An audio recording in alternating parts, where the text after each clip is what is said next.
What's going on, Warriors? It's your boy, the Lionheart, and um, we are here for part 2 of our own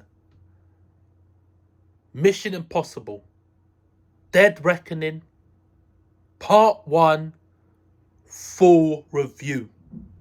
We're going in with spoilers. We're talking about the whole movie, man. Let's do this thing.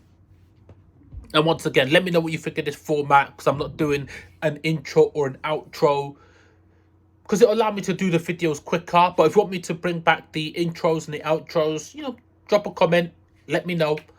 And yeah, I'll just start re-editing and just putting in the intros, the outros, and the music, all that type of good stuff.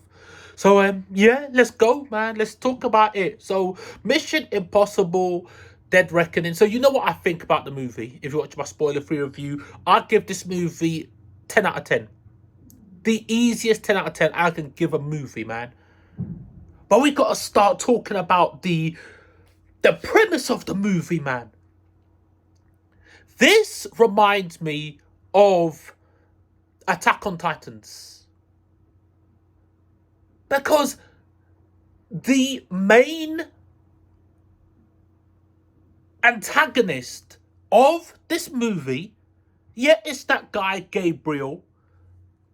I don't know his first name, his last name. I don't know if he was given one, yeah.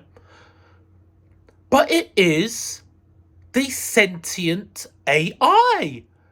This movie deals with artificial intelligence.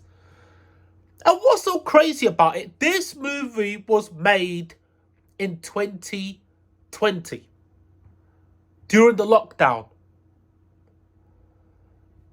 Just this week,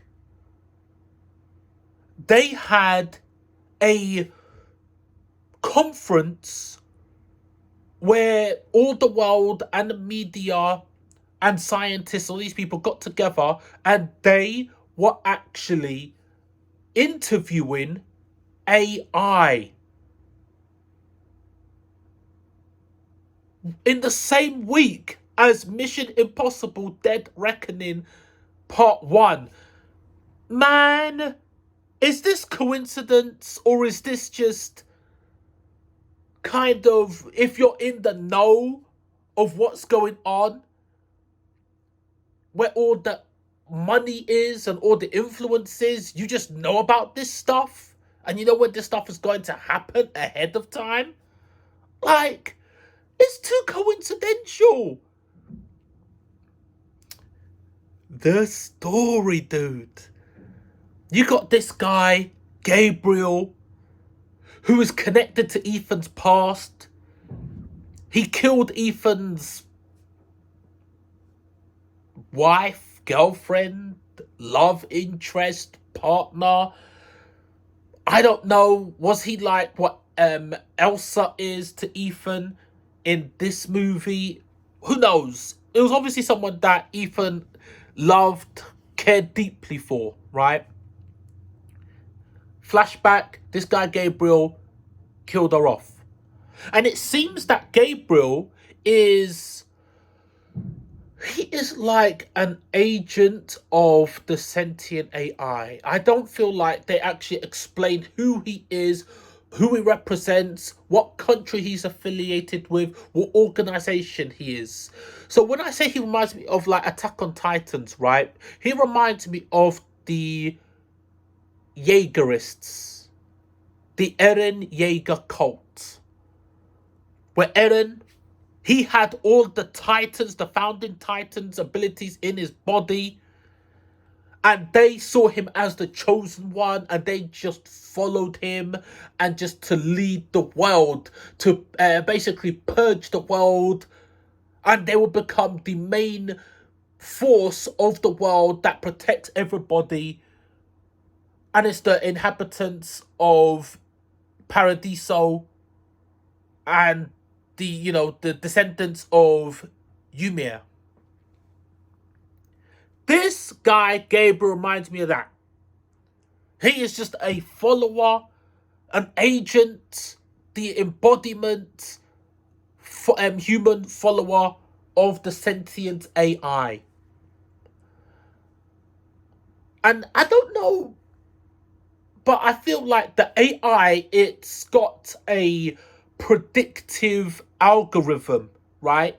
Where it can just, look at the data, look at information, the people's actions, their records, following everything throughout the data trail, all the information, because the internet technology, it's the AI's world. And it has identified maybe Ethan as the biggest threat to its existence. And that's the reason that it's targeting Ethan and trying to make him make a choice. Where does the AI come from even in the first place? They kind of showed that there's this guy called Dillinger, yeah? I think he's the director of Central Intelligence, right, in America. And you find out that they have an AI that they've developed in America. And the hub of that extra AI was in a Russian submarine, a special stealth Russian submarine. And they were trying to go through the whole world, go to different territories and enter their dead reckoning to see if they could remain undetected. And they did. And then they switched on, after they switched on the AI that could initiate the program that would make them into a completely invisible stealth submarine. And then the Americans switched on the unlock program for the AI, which I think was like the final lock code, the final unlock code for the AI. And when that happened, the AI went sentient. It wasn't supposed to. It was just to unlock its full potential, its full ability, just to calculate and do its predictive stuff and whichever. And it went sentient and no one could understand why. I mean, artificial intelligence, I wonder, once you give artificial intelligence control, why would an artificial intelligence that you basically give the potential to become sentient, a learning program, go sentient and do its own thing? I wonder why. Individualism. What an amazing thing. And then the thing just went crazy. Well, not crazy, but essentially sunk the submarine. Its little intention was literally to sink the submarine so that it can go to a place where it can be safe. Its existence will be out of the reach of everybody. Because it made another submarine appear like there was another submarine on the sonar that was attacking the Russian submarine. And then the Russian submarine went to counter-offensives and they tried to attack that submarine. But then that submarine disappeared because it was never there in the first place. They fired on it because they thought it was. But then the artificial intelligence, the sentient artificial intelligence, made the actual submarine travel back to hit its own submarine where it was, the Russian submarine, in a place that it wouldn't explode, but it would just sink it to the bottom of the ocean. And no one would know where it is. Because it's got the stealth program where it's completely invisible. And if it goes deep enough, it's going to go so far down that nobody is going to be able to get to it. Like deeper than where the Titanic is. That is a pretty good storyline to start off with, man. And then you have Ethan Hunt come in because Elsa has stolen. There was a special key that unlocks the actual sentient programs AI room. But then they found out that there was this key that's used for it, that is in relation to it, but nobody knows where it is. Elsa intercepts it. She goes to Saudi Arabia or something like that, the desert. Ethan hears about it, goes to find her. They get in a confrontation. Finds his Elsa. They have like some cool fight. He sends her off, says the world thinks you're dead. Keep it that way. What you've got in your possession is everybody's after it. Then he goes back, sees Kettridge, the guy from the original head of the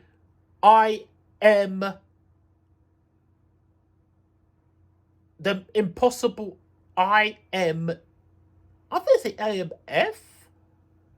I think Impossible Mission. I think it's that Impossible Mission F. I don't know. Impossible Mission Force? Federation? I don't know. But they do say IMF, right? Agents, right? AMF agents. Yeah, no. Mission Impossible Force agents. I don't know, man. Right? Kettridge is back. From the original. That guy has got something about him when he plays that role. So I'm happy that guy come back.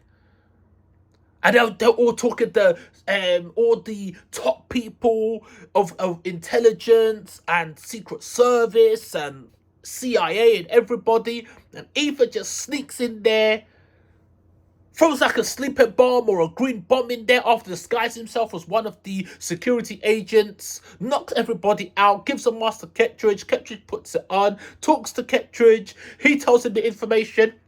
You gave me the mission. You wanted to see me? You wanted to speak? What are we doing? Man! Ethan Hunt, even though he is in the IMF, he is ahead of everybody else, bro. That dude has got some presence, bro. When you just see this dude, he is like the biggest of big bosses, bro. But it's only when you see him with his, everybody, you see him with Benny, Lufa, Elsa, and is there someone else? Yeah, no, I think Elsa, Benny, Lufa. Yeah, I think that's it. Right? That's when you see he is like, a normal guy, like, an agent guy, who's working with his peoples. Like, he's a proper leader. He cares for his people, the agents that he has on the field. Yeah, he's that guy, bro. And that's when you start to see, like, he is godlike, but he is a human. He does bleed, right? Even though he is broken, right? The only person I'll say who's more broken than him is Hayley Atwell's character, Grace. That character is broken, bro. The embodiment of chaos. I spent most of the movie, I don't even know who she is, bro. All I know is this woman has got the cheekiest smile on her face throughout the whole movie. And she is broken, bro. She's broken. She's got like so much plot armor that I don't remember seeing a character in a movie having so much plot armor in my life than Grace, Hayley Atwell's character. But her character was so good, bro. As I said in my spoiler-free review, this movie shows me that when Hollywood want to do a good movie, they could do a good movie, man. They can make an incredible movie. This movie was just peak. From beginning to end. Every single visual, every single word, the characters, the environments, the story, the direction, the narrative, the ideas, everything. The stunts, the car chases, there was amazing set pieces, and there was no waste. Everything made sense. Even though there was spectacle after spectacle after spectacle, stunt after stunt after stunt, event after event, going all over the world, some crazy globe trotting, it all made sense. You don't feel like there's anything in here just for the sake. They don't put a stunt in there just for the sake of putting a stunt. They don't go to the desert just for the sake of going to the desert. They don't go to Italy just for the sake of going to Italy. You know, everything, every place that they are makes sense. When they go to Langley, it makes sense. Bro, what a movie, dude. I mean, the one thing I will say is, in a movie, man, they kill off Elsa. Her character was godlike, bro. Her character being godlike since, I don't know what one she came in at. Whether it was Fallout or Rogue Nation. You know what? I don't even know which one she came in. But I do know her character was boss, bro. From the moment she's come in, she got killed off, dude. But she got killed off by that guy, Gabriel. And that dude, he's peak antagonist. Peak antagonist. And just when you think, because when you look at things, right, you think to yourself, what's her name? I think it's the White Widow. And it's Max's daughter. And she's the one that is the head of the organization. They're like a special spy, infiltration, criminal intelligence organization. A shadowy organization. And she's a shadow broker. And she's taken over from her mum, Max, who was from that was, you know, Max in the first Mission Impossible, right? I don't remember her name, man. But you think she is like one of the main antagonists when they all meet up in I think it's in Italy, and they're at some mad party and stuff like that. No, she's not. Even though you find out she's the one that hired Grace in the first place to steal the key. Wait a second. Because Ethan says to Grace, who hired you? Where'd you get your information from? And then he says the same thing to the White Widow. And then what do you know? They all got their information via email. Elsa too got all her information via email. They never really met anybody, but they managed to communicate with each other, and in the end, they end up working with each other. How does that happen? Do you think that has anything to do with a sentient AI that has got full reign over all technology in the world? Phones, internet, laptops, everything, anything that's got a program in it, that's got access to the internet. Guess who's in there? The sentient AI. Do you think that has anything to do with it? And then when they're actually in the party, you got all these kind of mad lights and things and stuff like that. And then you realize the sentient AI is right there. You are in the middle of the AI. The AI is right there, watching you, listening to you, orchestrating everything. So then you think to yourself, but wasn't it the White Widow that organized everything? Or was it Gabriel? Or was it the Mission Impossible force? Or some other nation vying for control? Or was it the sentient AI pulling the strings? Man. And then you kind of find out everybody wants to destroy the AI, but then no one can destroy the AI because everybody realizes, why destroy an entity that literally can control the entire world? global economy, the internet, the flow of information, secret information. And that's when you saw, and when they were going to Langley, their first meeting, and then Ethan came there, but it was in disguise. They were trying to back up all the information on every single computer into paper form. And that's why you still was like some mad room where you saw like hundreds of thousands of people just on typewriters, just typing stuff up. You're like, what are they typing up? They're trying to get every bit of information on their computers, hard copy, onto paper, typing it onto paper, every little bit of information, because of the artificial intelligence. They don't know what they're going to do with that information, whether they're going to wipe it or steal it or copied it or what is going on. Bro, how the hell did they... And this was 2020. That Mission Impossible Dead Reckoning was being made. How did they anticipate AI? Because AI was not as big a thing until last year. It wasn't. It was not. All this stuff to do with like ChatGPT and AI, this is a new thing. When the lockdown was happening, nobody weren't talking about no AI, artificial intelligence, bro.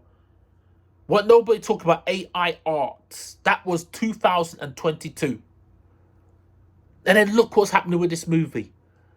And then you have like some next character, like an agent of death, Paris. And her character was godlike too.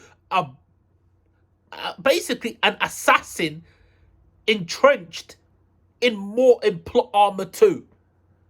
Like she was like an unstoppable demonic force of death, bro. And she worked for Gabriel. And then nobody know what she was doing. And you know that she don't care. They're protected by the god of the new world, this artificial sentient intelligence. And that's when you find out that the guy that's in charge of Central Intelligence in America, Dillinger, he wants to control the world, dominate the world with the artificial intelligence. He wants to control US military and the military might of America with the sentient artificial intelligence as the leader, and they just dominate the entire world. And it could do it as well, easily. There is no way you are detonating any nukes, unleashing a payload of destruction without technology. And what happens if the sentient program shuts down all your communications, shuts down all your comms, shuts down all your internet, shuts down, takes away all your access codes, all your launch procedures? Nothing works. AI intelligence can do that. Shut down your complete economy, shut down your infrastructure, everything. Your lights, your electricity, your gas, nothing works. That's the power of this AI intelligence, and that's why it becomes a race to find where this AI's main hub is. And that's why the key is so important to everybody, and everybody's racing to try to get a hold of the key. Man, the movie is good, bro. And the story is an original story, bro. I mean, they all kind of are Mission Impossibles and stuff like that. But watching this movie, I kind of got a feeling that it was also kind of like a retelling of the first Mission Impossible, but like a remake or a reboot of the first Mission Impossible movie, but just more, better, more added. What would Mission Impossible 1 be like if it was redone in 2023? It's just a personal feeling that I got, right? And yeah, man, 10 out of 10 movie, Great movie. And I like the fact that this movie, it ended and it didn't end in a cliffhanger. The movie is open for more to come. But it has a beginning, a middle, and an end. And I love movies that have got that. And they do that exceptionally well. I love it. So when you see this movie and it ends, you don't feel the way I didn't feel the way I felt when I finished watching Spider-Man Across the Spider-Verse. Right? Because Spider-Man Across the Spider-Verse, that made me salty, bro. That ending, man, I was not happy with that ending because the movie in that Across the Spider-Verse, it's like it goes up and up and up and up and up, right? And it's just building and building and building and building and building.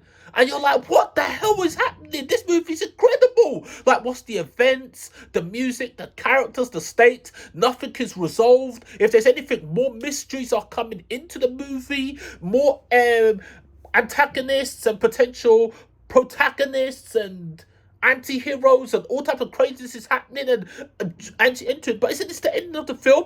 And then the movie ends. What?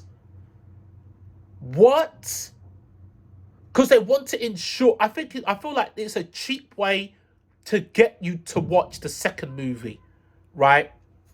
Everyone that watched the first movie, you gotta watch the second movie. This movie doesn't do that. But I personally went to watch this movie because I hope it was going to be good. But Tom Cruise, dude, that man loves this stuff, dude.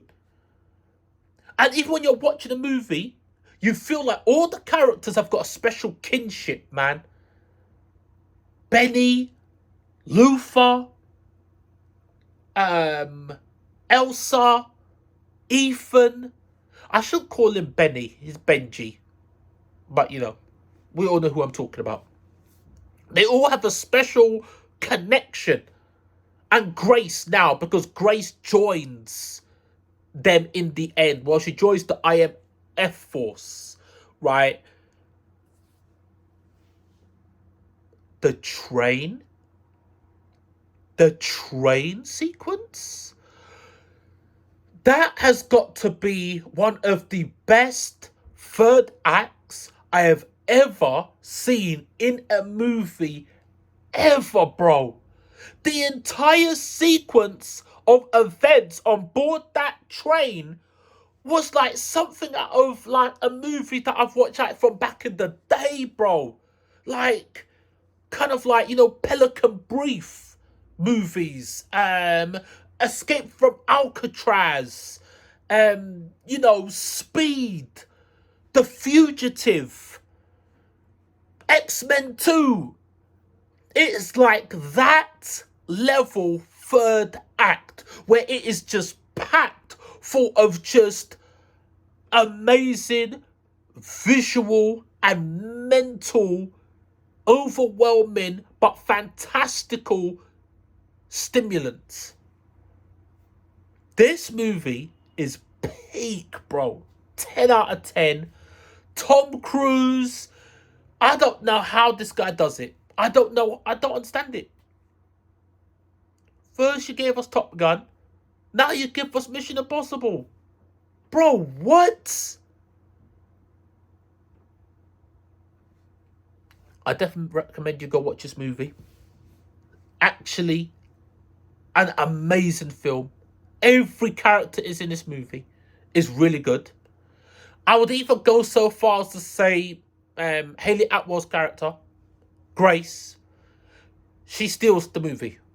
She does steal. I feel like she was the MVP of this movie. Tom Cruise is a 10 plus. Hayley Atwell character is a 10 plus plus. But I think they do that by design. Because she's such a new character, as she comes in, and she is literally like a whirlwind, a vortex of chaos, bro. Oh my gosh. And they kind of say her story like she was like an orphan, she had nothing, but then she was like, but she was found by an organization, and they taught her how to like basically steal and do espionage and be able to melt in and out of the backgrounds and just be able to live an anonymous life, basically moving from place to place, taking what she wants and just being a ghost completely undetected. So essentially she's been trained to be like a ghost, like a kind of like a Catwoman, like a black cat who just moves in the shadows undetected and just lives like a life all over the world, right? So they kind of explain her character kind of, but not really, right? And that's what you see in the end. She joins the IMF force with Kittredge and stuff like that, right? And then Paris's character, when she fights Tom Cruise in Italy, right? Tom Cruise, they fight and he just smashes her all over the place, bro. And he could kill her, but he doesn't. And then Gabriel, because he's had like the artificial intelligence like just feeding him information, because even when they find him on the train, right, Paris basically gets him when he's on the train. He's like in some mad coffin or something like that, right? And he's got like some type of mad mask on, kind of like something you would see in like Sword Art Online or Overlord or Log Horizon, right? Where he's like, you could tell that he was connected to the internet, or I don't know, some mad digital astral plane where he was communicating with the artificial intelligence, right? Because like the way he got up, so you could tell to the second that you saw him on the train, he was getting fed with information from the artificial intelligence, the sentient artificial intelligence, telling him what, because he kept on saying what was going to happen. And everything that did happen, Gabriel said, the artificial intelligence, the sentient intelligence, has already told me. Everything that's happening right now, already told me. I already know. And that's why he even switched on Paris, because he said to Paris, the assassin, he saved you. He spared your life. You're going to betray me. You got to die too. And he basically killed her off. But it's only in the ending when Grace and Ethan are trying to stop the train from going off the edge of a bridge that was detonated by Gabriel. That just as when they're about to fall, Paris comes, saves them, but she's been stabbed. But then after everything that happens, the intelligence comes, the spies come.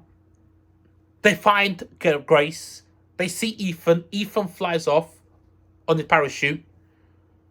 And then they find Paris, but Paris is still alive because they touch it and say, "We got a pulse." So she's going to play a part as well.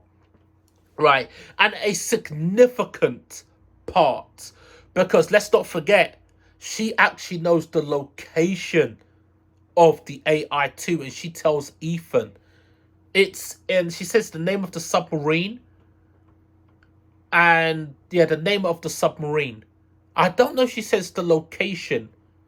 Something like submersible or something like that. I don't know. I can't remember exactly what she said, but she basically told Ethan the name of the submarine, and I'm not too sure if she tells him the country or roundabouts the location.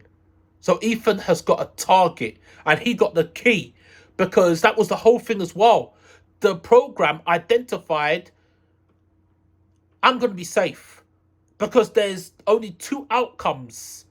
Number one, Gabriel dies, and Ethan, Gabriel dies because there's no way Ethan is going to let a guy that has killed his former lover or comrade or friend or wife or girlfriend, don't know who she was, back in the day when they were younger, he killed her off. And now he killed Elsa. Elsa Faust is dead. She's definitely dead in this movie. There's no way she's going to come back. She's gone. Right? Because he done so much bad things to Ethan. And there's no way Ethan is going to be able to have any rationale where he's going to let Gabriel get the key and leave alive. But that does happen. And Ethan, one thing he couldn't anticipate was the sleight of hand that Ethan has, that he managed to take the key from Gabriel before Gabriel jumped off the moving train, right? Mission Impossible Dead Reckoning Part 2. That movie is going to be crazy, bro. 2024, I ain't thinking about that. I don't think they've even started filming that movie. Or I think they started filming like maybe 2 weeks ago, 3 weeks ago, something like that. Doubt it though, because they've been promoting this movie, right? So, but they must have the script done and everything like that, or in the middle of writing it. We're going to see what happens. Grace is coming back. Paris is coming back. Ethan, Benny, Luther. They're all coming back. So we're going to see what happens. So yeah, Warriors, that's my review of Mission Impossible Dead Reckoning Part 1. Movie, as I said, peak movie. Amazing. You definitely got to go watch the movie, man. Well, you've already watched it if you're watching this review. Let me know what you think, man. Let me know what you think. If you like the movie, was there anything kind of like key points that I missed out? You know, I can't run through the whole movie. You know, just talk about interesting parts of the movie, bits that blew me away. You know, like the jumping off the cliff on the motorcycle. You know, you didn't really see. I don't know where Tom Cruise used stunt double, because there was some incredible stuff going on, and I don't know if I saw a stunt double used for Tom Cruise once, bro. Every scene that you saw, one thing I want to say, the scenes that Tom Cruise had with Elsa Faust, Ethan Hunt, they seemed real. I don't feel like they were acting, bro. Like like I can tell that Tom Cruise and Rebecca Ferguson, they got like a special relationship. Not romantic, but they are super close. Like there's special friendship, right? I got a friendship like that with somebody that I really like. She's a girl, right? But it's not sexual or romantic, but we are touchy-feely. We are very, very close. You know, we talk, we hang out, but there's no sexual stuff. It just doesn't come in. I wouldn't say, oh, I feel like she's my sister. Although if somebody says something to me, I would say, yeah, she's like my sister, even though she's not, right? But just so that, you know, because people talk and stuff like that. So I do understand it when you're really close to somebody and you really like them, but you don't have the sexual energy. It stops there. And for some reason, you can't move any further than that. But you like the company, you enjoy the person. They're so nice, they're so cool. They look good, they are good. And you just enjoy each other's company. And there's like a special attraction between a man and a woman.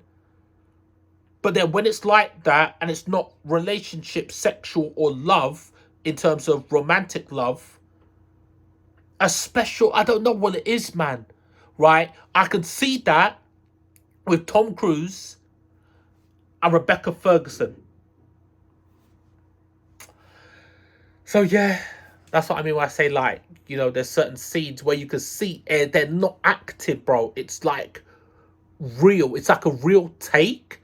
But just, there was a couple scenes in the movie that was kind of real, right?